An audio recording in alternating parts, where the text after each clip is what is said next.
აჭარის სიმღერის და ცეკვის ბავშვთა ფოლკლორული ანსამბლების ოლიმპიადის დასკვნითი გალა კონცერტი და დაჯილდოება გაიმართა ღონისძიებაში 12 ანსამბლი მონაწილეობდა. ისინი აჭარის კულტურის სამინისტროს პროგრამის ფოლკლორის ხელშეწყობა და პოპულარიზაცია ფარგლებში გამოცხადებული კონკურსის გამარჯვებულები იყვნენ. გამოვლინდნენ მთავარი ჯილდოს გრან-პრის პირველი, მეორე და მესამე ადგილების მფლობელები, ანსამბლები, რომლებსაც სპეციალური ჯილდოები გადაეცათ.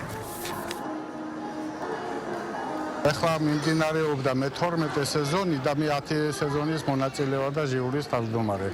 ასე რომ ჩემ თვალწინ გაიარა ბევრმა აი ამ პროცესებმა და რა თქმა უნდა ძალიან დიდი წარმატებები არის. და დაიხვეწა ანსამბლები, საშემსრულებლო დონე ამაღლებულია და ასე რომ წინ მიდის. ეს სასიამოვნოა და ძალიან სასიხარულოა. მოგეხსენებათ, რომ ცეკვა ხოლმე ყველაზე რთული ცეკვაა ქართულ ცეკვებში.